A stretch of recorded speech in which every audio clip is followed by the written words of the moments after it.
देखो आ जाओ, भाग एक पॉलिटी पढ़ लेते पहले, उसके बाद साइंस पढ़ लेंगे, ठीक है। पॉलिटी में हमारा स्टार्ट चलेगा, आज होगा भाग 1 से।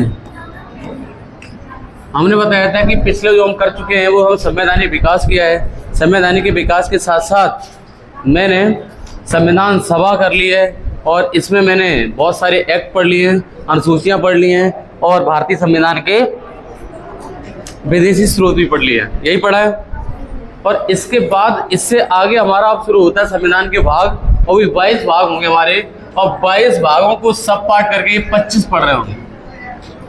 जैसे भाग 4, 4 का 1, 4 के 2 हो गए, 4, 4 का 1, ऐसे करके 25 हो जाएंगे। लेकिन मुख्य भाग हमारे कितने होंगे? 22। और इसमें पहले भाग की शुरुआत कर रहे हैं। प्रश्न ऐसे भी आता है मेरे भाई कि बताओ हमारे संविधान के किस भाग में संघ एवं इसके अधीन राज्य दे रखे हैं। तो हमारा ये कौन सा होगा? 1 सेकेंड।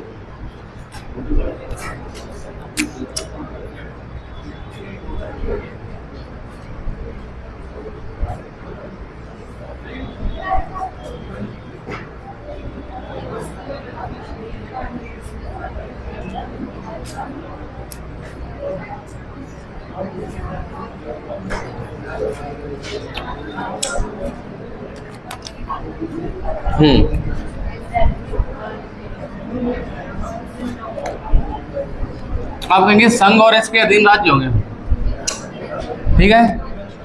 ये आर्टिकल हमारा कहां से कहां तक होगा? अनुच्छेद 1 से लेकर 4 तक 395 आर्टिकल पढ़ने हैं हमें मुख्यतः, और इसमें हम पहले की शुरुआत आज कर रहे हैं। कोशिश ये करना जैसे जैसे आर्टिकल पढ़ाए उनको रटने की नहीं, पढ़ने की कोशिश करना। रटने से याद नहीं होंगे, भूल जाओगे बार बार। तो जो आपको पढ़ाएं घर पे जाके पढ़िए, तब याद होंगे। इसमें बेटा आर्टिकल नंबर 1, पहली बात तो इस बात को दिमाग में जहन में डाल लो कि हम इस भाग 1 में संघ पढ़ेंगे और उसके अधीन राज्य होंगे। इसके बारे में दे रखा है। अनुच्छेद 1 ये कहता है इंडिया अर्थात भारत है ना, वो राज्यों का एक संघ है। जो गुच्छा है हमारा भारत, ये राज्यों का एक इकट्ठा किया हुआ है। India that is Bharat is union of states, यानी संघ की संघात्मक शक्ति होती है, वो हमारे संघ की यूनियन की है, केंद्र की है। फिलहाल आपको इतना याद रखना है जो मैंने हाईलाइट कर रखा है, पेपर में इतना ही पूछा जाना है।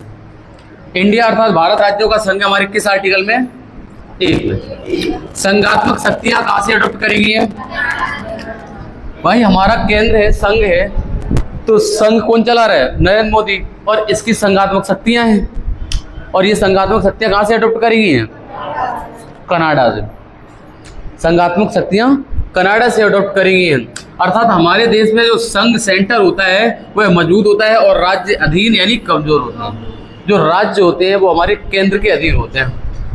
संघात्मक शक्ति का तात्पर्य ये है यहाँ से कि हमारा एक केंद्र होगा और उसके अधीन राज्य होंगे, और केंद्र के अधीन जो राज्य होंगे वो कमजोर होंगे या उसके अंडर में होंगे। ये कहना चाह रहे बेटा। हमारे संविधान में हमारे देश के 2 नाम मेंशन है। जो हमारा कॉन्स्टिट्यूशन है इसमें इंडिया के 2 नाम लिख रखे हैं। एक तो वहां पर लिखा है इंडिया, और एक लिख रखा है क्या? तो मेरे भाई भारत के 2 नाम हो गए। इस बात पे बहुत विवाद हो गया था कुछ दिन पहले कि भाई इंडिया की भारत, इंडिया नहीं कह सकते इसको। भाई हमारे संविधान में दोनों नाम मेंशन है भारत के, एक तो इंडिया कहा जाता है और भारत। लेकिन यूएनओ, यूनाइटेड नेशन ऑर्गेनाइजेशन, हमारी मेंबरशिप किसके नाम से है? कहने का मतलब है जो यूनाइटेड नेशन ऑर्गेनाइजेशन है यूएनओ, जिसका हेडक्वार्टर कहाँ पे पड़ता है? न्यूयॉर्क। जो यूएनओ में है भारत सदस्य है उसका। यूएनओ का मेंबर है भारत, और उसमें भारत का जो सदस्यता लिखी हुई है वहाँ पे भारत नहीं लिखा, वहाँ पे लिखा इंडिया। नाम लिखे होंगे पाकिस्तान, भारत ऐसे लिखे होंगे, चीन लिखा हुआ, ऐसे वहाँ पे लिखा इंडिया लिखा हुआ है। ओके, और आ गया था। और जितने भी इंटरनेशनल समझौते होते हैं वो भी किस नाम से होते हैं? मैच चलता है किससे? इंडिया से।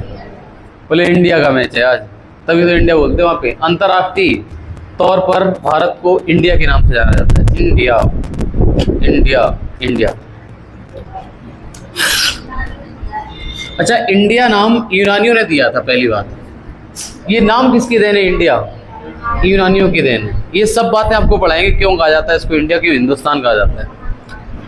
इंडिया नाम यूनानियों की ने दिया है, और यूनानियों ने ही सिंधु नदी को इंडस कहा, जिससे हम इंडिया इंडिया इंडिया कहलाई। और भारत शब्द में महाभारत दुष्यंत और शकुंतला के पुत्र सम्राट भरत के नाम पर हमारा देश भारत कहलाता है। मतलब भारत और इंडिया दोनों नाम अलग अलग से गढ़े हुए हैं। जो भारत नाम है वो क्या नाम, शकुंतला के पुत्र हुए दुष्यंत और शकुंतला का पुत्र हुआ सम्राट, जिसका नाम था भरत, और भरत के नाम से पड़ गया भारत। दुष्यंत और शकुंतला का पुत्र हुआ करता था भरत, पता होगा आपने अगर धार्मिक से जुड़े हुए हैं। और इसमें इंडिया जो नाम दिया वो यूनानियों की देन है। यूनानियों ने सिंधु नदी को इंडस कहा था, और यहाँ पर रहने वाले लोगों को इंडिया कह दिया। तो मेरे भाई, भारत को वैसे तो इंग्लिश में ऐसे लिखेंगे BHARAT। बोले जब भारत को इंग्लिश में लिखने के बाद इंडिया लिख देते हैं, उसको इंडिया क्यों लिख देते हैं, और इंडिया को हिंदी में लिखो तो भारत। ये दोनों अलग अलग शब्द है, पहली बात तो। अच्छा, आगे देखो क्या लिखा हुआ है।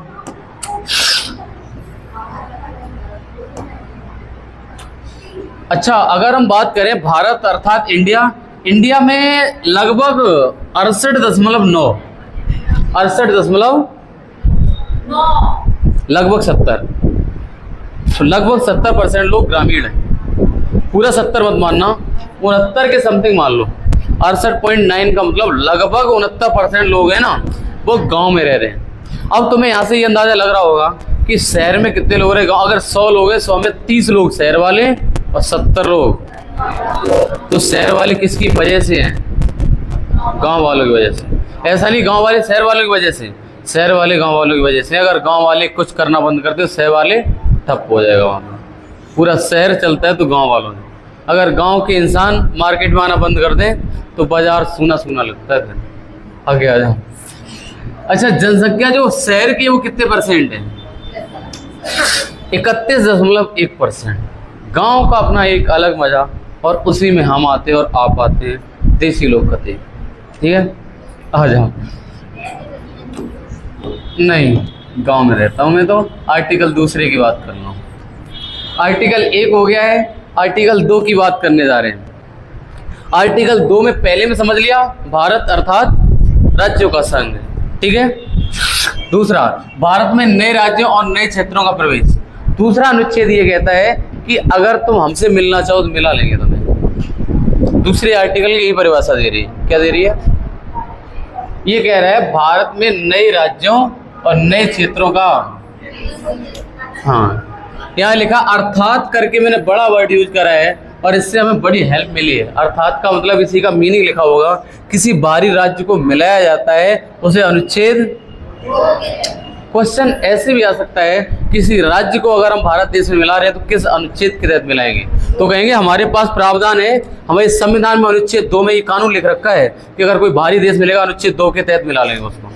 लिख देंगे कि आज श्रीलंका अनुच्छेद 2 के तहत भारत में शामिल होता है, तो शामिल हो जाए भाई, शामिल कर लेंगे उसको। हमारे पास नियम है शामिल करने का।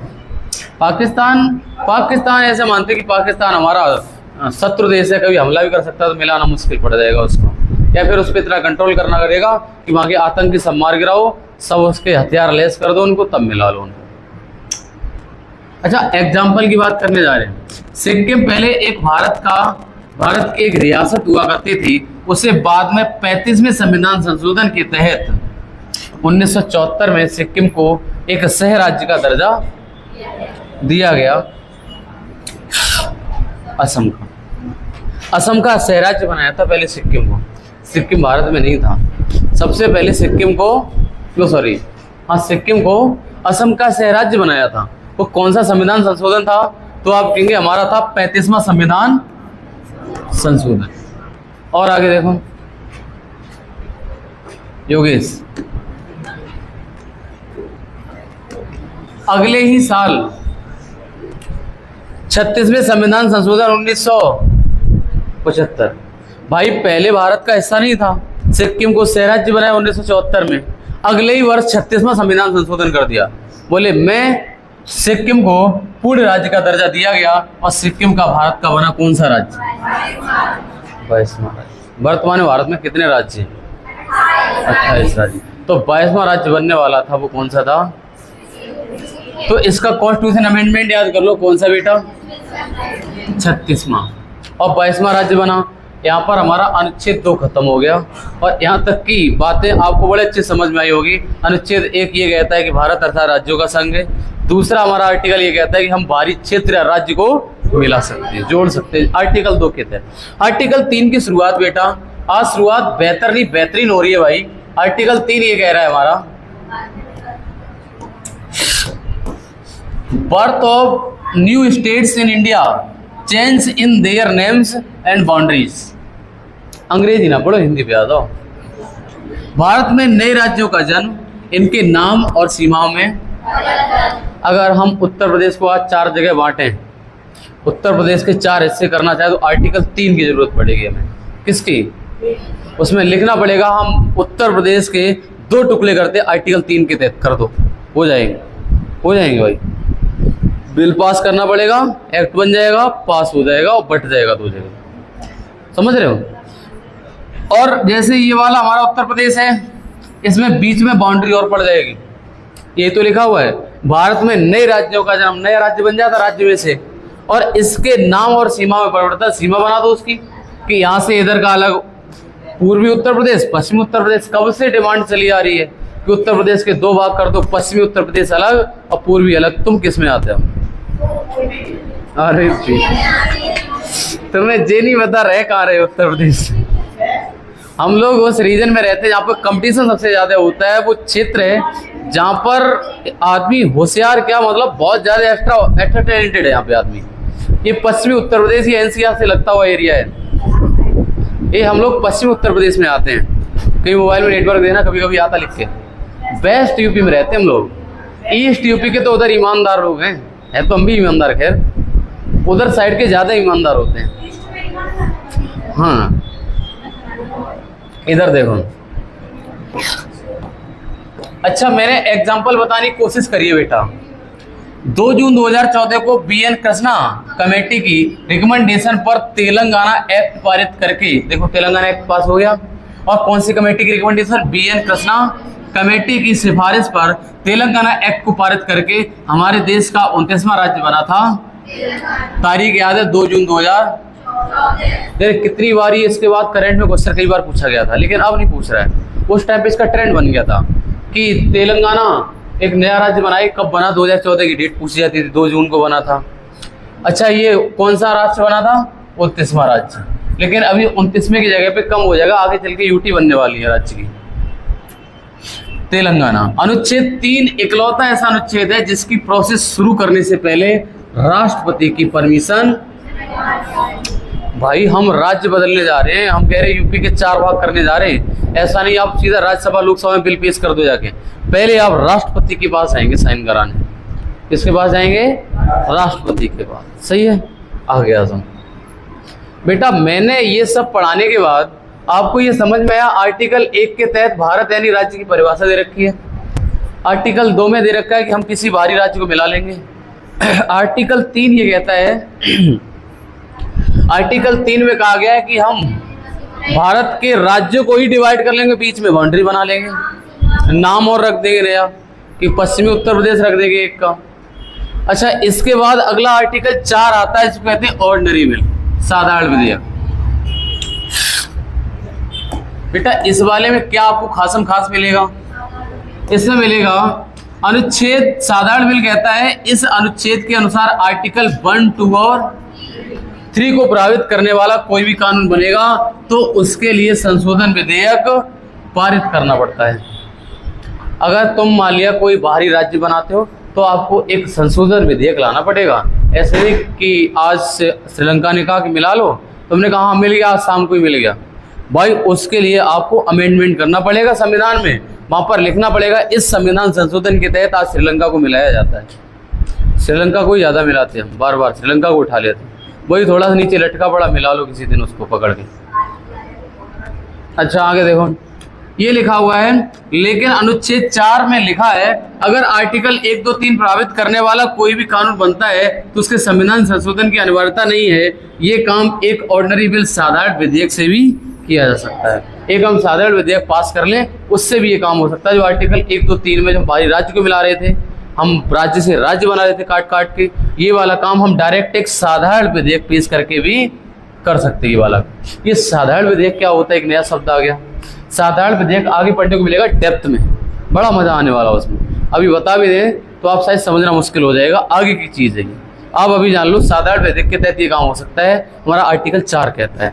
और आर्टिकल 4 में कहा गया है कि ऊपर की अगर कार्रवाई आर्टिकल 1, 2, 3 में होती है, उसके लिए आपको एक संशोधन विधेयक लाना पड़ेगा। ये लिखा हुआ है, उसके लिए एक संशोधन विधेयक पारित करना पड़ता है अगर आप बाहरी राज्य में लाते हो या राज्य से राज्य बनाते हो।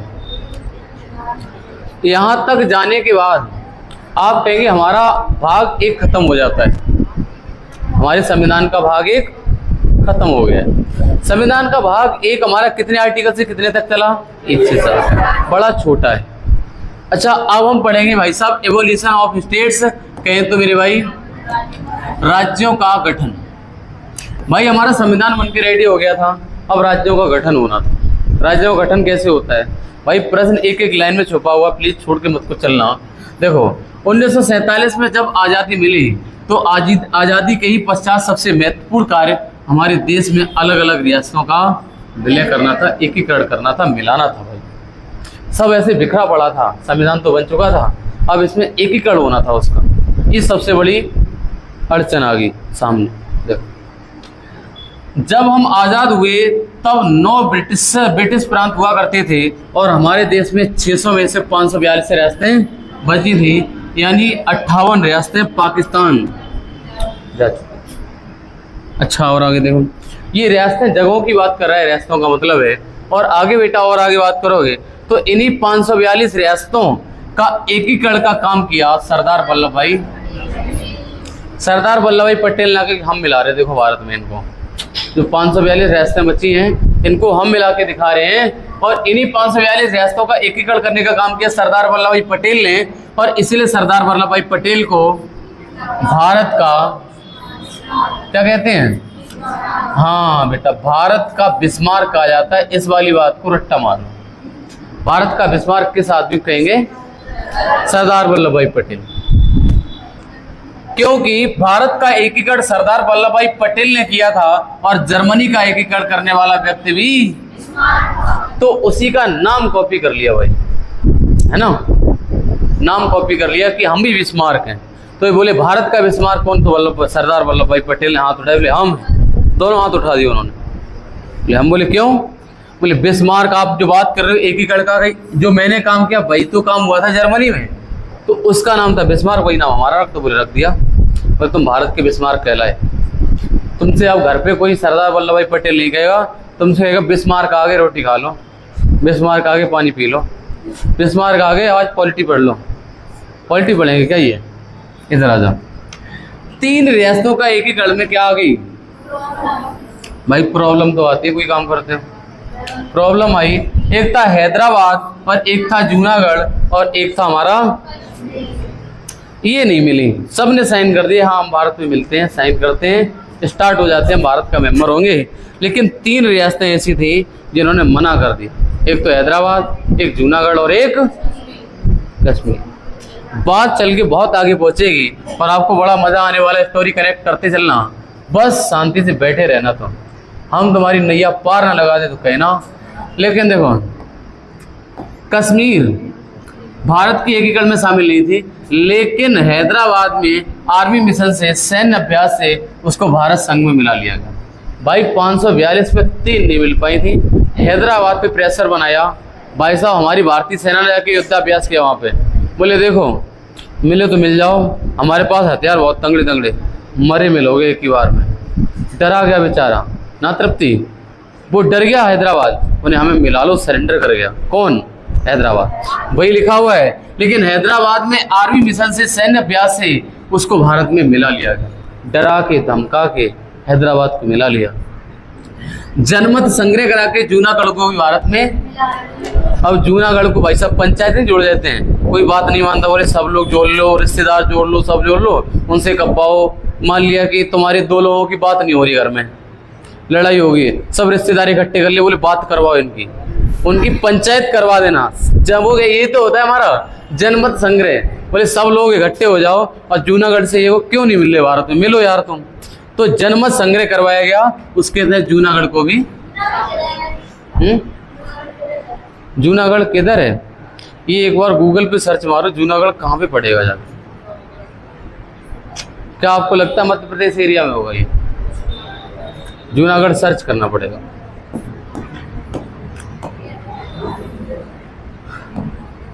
और महाराजा हरि सिंह को विलय पत्र देकर कश्मीर भी, हाँ, महाराज हरि सिंह को विलय पत्र देकर कश्मीर भी भारत में ऐड हो जाता, अकेला बचा। अब वो क्या करे? कहाँ का है जूनागढ़? गुजरात में, गुजरात में जूनागढ़, सही कह रहे। अच्छा आगे देखो, अब सबसे बड़ा सवाल था कि राज्यों का गठन किस आधार पे हो। भाई हमारे जितने भी रियासतें थी, जितने भी जगह थी, वो सब भारत में मिल चुकी थी, लेकिन बटा कुछ नहीं था अभी। अब ये डिसाइड होना था कि राज्य बांटना है, अलग अलग करना था सबको। बोले किस आधार पे अलग करें? मान लिया कृषि के आधार पे अलग करें, अमीर अमीर अलग कर दें, गरीब गरीब का एक अलग राज्य बना दें, किस आधार पे अलग करें? समझ पा रहे मेरी बात? अच्छा जब ये बात आई तो क्या होता है इसमें, अब ये मांग उठी तो हमारे देश में अलग अलग स्थानों पर राज्यों के गठन के लिए अलग अलग प्रकार की मांग। जब सब रियासतें मिल गई तो हम कह रहे हमारे हिसाब से बांट दो, हम कह रहे हिंदू हिंदू अलग कर दो, एक कह रहा मुस्लिम मुस्लिम अलग कर दो, एक कह रहा तेलुगु तेलुगु अलग कर दो, एक कह रहा जो उर्दू बोल रहे उनका अलग राज्य बना दो। सब अपनी अपनी डिमांड रखने लगे। आगे देखो क्या होता है।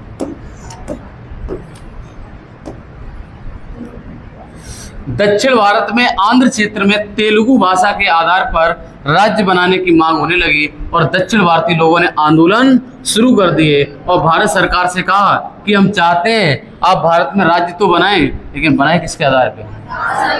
भाषा के आधार। आंध्र क्षेत्र में आंदोलन शुरू कर दिया, बोले देखो कायदे से रहना, वो बांटो तो, लेकिन हमारे तेलुगु भाषा वाले अलग कर देना, बस भाषा के आधार पे बांटना। और देखो आगे बात क्या आती है, अर्थात तेलुगु भाषी के लिए अलग राज्य, मलयालम के लिए अलग, कन्नड़ भाषा के लिए अलग राज्य। इस तरह से दक्षिण भारत में मांग उठने लगी, सब अपनी अपनी डिमांड करने लगे, अपनी अपनी खिचड़ी पकाने लगे। मेरी मलयालम अलग, मेरी वो अलग, मेरी वो अलग, मेरी वो, हमें अलग राज्य का दर्जा दे दो। ये बात होने लगी। बात यहीं पर नहीं रुकी, आगे जाएगी बात, देखो कहां पर पहुंचेगी।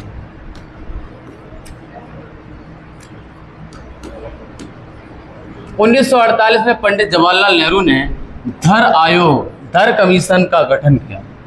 भाई ऐसे कुछ भी हमें करने से पहले कोई डिसीजन लेना पड़ेगा, तो जवाहरलाल नेहरू ने ऐसा कहा, बोले ऐसा करो एक कमीशन बना देते, गठन करते, वो निर्णय लेगा। एक कमीशन जिसका नाम कर दिया क्या? धर कमीशन। क्या कमीशन? धर कमीशन, धर आयोग। अब धर आयोग बनेगा, ये डिसाइड इस पे करवाएंगे कि मेरे भाई ये बताओ कि राज्य को भाषा के आधार पे बांटेगी और किसी आधार पे। अब देखो धर कमीशन के अध्यक्ष थे कौन? अरे वो, अब तुम अपने नाम में धर जोड़ के देख लो, शिवनेश धर। हाँ ये एक अलग ही इनका होगा, एस के धर। अरे वाह, अच्छा वो भाई कमीशन का अध्यक्ष बनाया किसको? एस के धर। और एस के धर कोई नॉर्मल आदमी नहीं था, इलाहाबाद उच्च न्यायालय का रिटायर्ड जज था भाई। आदमी तो दिमागदार था भाई। ऐसे ही थोड़े ना जिम्मेदारी सौंप दी कि तुम बताओ राज्य किसके आधार पे। मैंने कह दिया, मान लिया कि मानसिंह है, मानसिंह से कहा कि तुम यार डिसाइड कर दो कि भारत को किस आधार पे बांटे, तो हम ये समझेंगे मानसिंह में ये काबिलियत होगी तभी तो बांट पाएंगे। तो मैंने सोचा ये तो एस के धर उच्च न्यायालय के रिटायर्ड जज भी है, तो शायद डिसीजन ले पाए। अच्छा, एस के धर को ही ये काम सौंपा गया और कहा गया कि आप अपनी रिपोर्ट बनाइए कि भारत को राज्य को भाषा के आधार पर बनाया जाए या नहीं बनाया जाए, या फिर बनाया जाए तो आधार होना चाहिए गठन के लिए। क्या आधार होना चाहिए गठन के लिए? इसे एस के धर से क्वेश्चन कर दिया गया कि भाई साहब तुम जो, एस के धर से ये कहा गया कि तुम जो बताने जा रहे हो, हम तो आपको जिम्मेदारी सौंप रहे राज्य बनाने की, आप ये बताइए जो लोग डिमांड कर रहे हैं कि भाषा के आधार पर बना दो, भाषा के आधार पे अगर नहीं बनाते हो, आप मना करते हो, तो बताओ किस आधार पे हम बनाए राज्य, तो वो आपका आइडिया क्या होगा? ये पूछा गया किससे? एस के धर से। एस के धर ने अपनी रिपोर्ट पेश की और कहा राज्यों का विभाजन भाषा के आधार पर नहीं बल्कि प्रशासन के आधार पर राज्यों का गठन करना चाहिए। भाई एस के धर ने अपनी रिपोर्ट बनाई, बोले यार भाषा के आधार पे मत बनाओ, तो बहुत बड़े बड़े राज्य बन जाएंगे, ऐसा कुछ इनका रीजन रहा होगा, मना कर दिया उन्होंने साफ। बोले प्रशासन के आधार पे बनाओ कि इतने बीच का प्रशासन अलग, ये अलग यूपी हो गया, ये यूपी का प्रशासन, ये बिहार का, ये राजस्थान का, ये एमपी का, ये महाराष्ट्र का, ऐसे करके। अच्छा आगे देखो, अर्थात बेटा क्या हुआ? अर्थात दक्षिण भारत में भाषा के आधार पर मांग को पूरी तरह से खारिज किया गया एस के धर आयोग की रिपोर्ट। एस के धर ने भैया एक नहीं मानी, तो दक्षिण भारत में आंदोलन कर रहे थे कि हमें भाषा के आधार पर बांट दो यार, इसकी मानी नहीं मानी। फिर दिसंबर 1948 में कांग्रेस का एक सत्र जयपुर में हुआ, और जो कांग्रेस का जयपुर सेशन ऑफ कांग्रेस का जयपुर अधिवेशन कहलाता है, और कांग्रेस के जयपुर अधिवेशन में ही पंडित जवाहरलाल नेहरू ने एक समिति का गठन किया जिसे जेपीवी समिति कहते हैं। मेरे भाई वो लोग संतुष्टि नहीं हुए उससे, तो उन्होंने कहा यार इनसे काम हुआ नहीं, एक और कमेटी बनाते दोबारा से, एक और ग्रुप बनाते, बोले डिसीजन लो तुम यार। उस कमेटी का नाम क्या था? JVP committee. अच्छा जेवीपी कमेटी थी, जेवीपी में 3 सदस्य थे। कौन कौन थे? जेवी जवाहरलाल नेहरू, वल्लभ भाई पटेल और पट्टाभी सीता, और जेवीपी समिति इन 3 से मिलकर बनी थी। क्वेश्चन कभी कभी ऐसे आता है जेवीपी समिति का कौन मेंबर नहीं था? 3 ऑप्शन ये होते हैं, एक नया होता है वहां पे, सब एक नया नाम होता है, जवाहरलाल नेहरू, वल्लभ भाई पटेल और पी का मतलब पट्टाभी सीता। क्या हम ऐसा मान के चल सकते हैं यहाँ पर बेटा हर बच्चा याद कर रहा है साथ साथ? हाँ याद कर रहा है। यहाँ पर सब बच्चा इतना सीरियस बैठा हुआ है, यकीन मानो सब कुछ साथ साथ याद हो रहा हो, बड़ा अच्छा लग रहा है हमें क्लास में। चलो आगे देखो, जेवीपी समिति बन गई है। इस समिति ने अपनी रिपोर्ट कब दी? और उस धर कमीशन ने अपनी रिपोर्ट कब दी थी? 1900। इसने 1949 में रिपोर्ट पेश की। इस समिति ने भाषा के आधार पर राज्यों के गठन को नहीं कर सकते, हम केवल प्रशासन के आधार पर राज्यों का।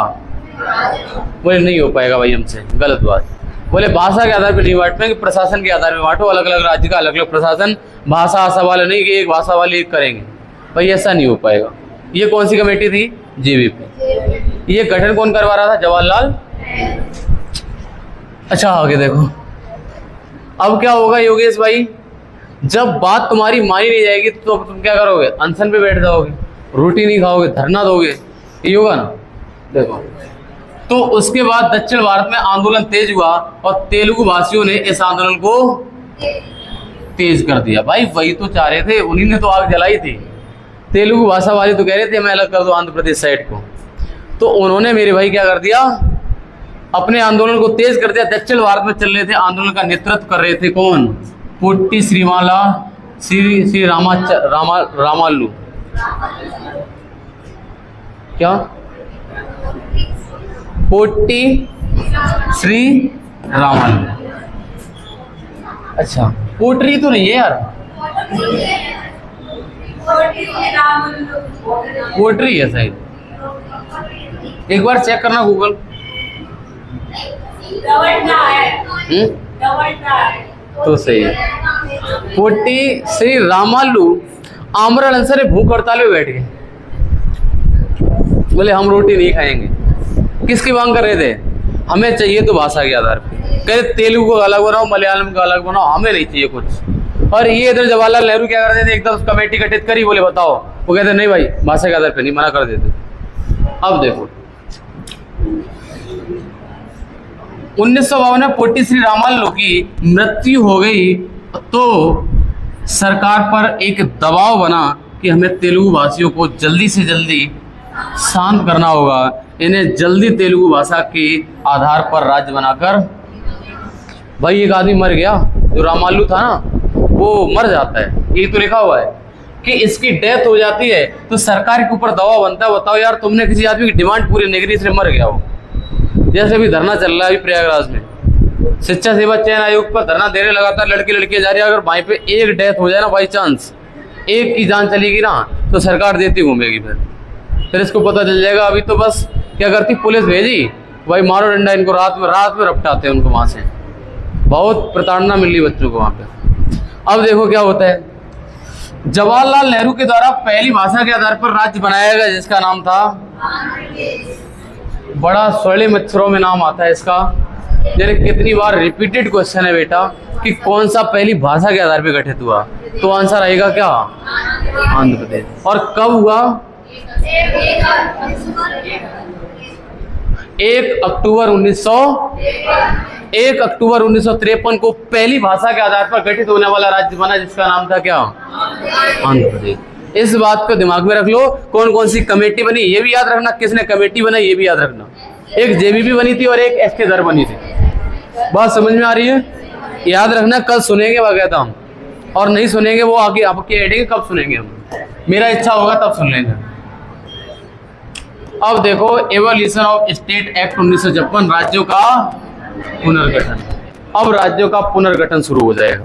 अब एक एक राज्य बनना शुरू होगा। ठीक है, देखो भाई आगे बात करें तो इसमें पढ़ने को मिलेगा आपको, इसी राज्यों के पुनर्गठन अधिनियम 1956 के तहत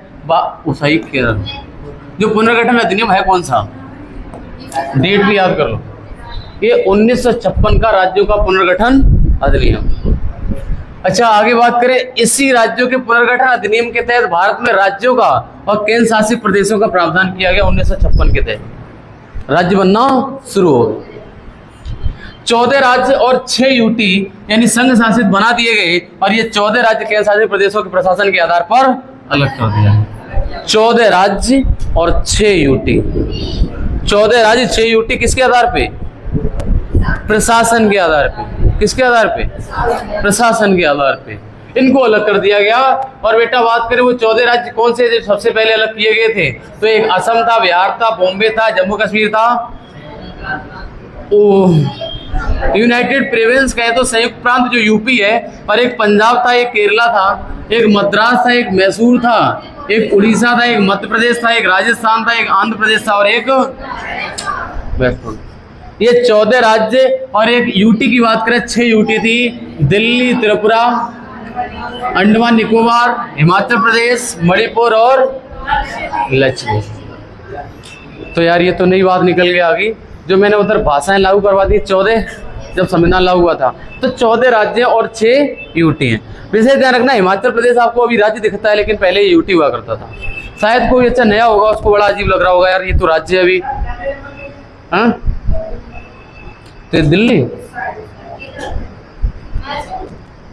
मैसूर कर्नाटक वाला होगा, कर्नाटक वाला ही तो, कर्नाटक वर्तमान पहले मैसूर कहते थे इसको, मैसूर। अच्छा दिल्ली, त्रिपुरा, अंडमान निकोबार, हिमाचल प्रदेश, मणिपुर और लक्षद्वीप, ये 6 यूटी, बाकी 14 के राज्य। 14 और 6 20। अब 28 राज्यों की बात करेंगे। 28 राज्यों की बात बताओ आज कर ले, या फिर हम अगला सब्जेक्ट पढ़ा लें, कल कर सकते हैं इसकी बात। आ गए तो फिर ठीक है, तो पॉलिटी को यहीं पे रोक लेते हैं, तो अगला देखते हैं फिर। अभी चलो इसको बंद कर देते हैं, तो बात करते हैं।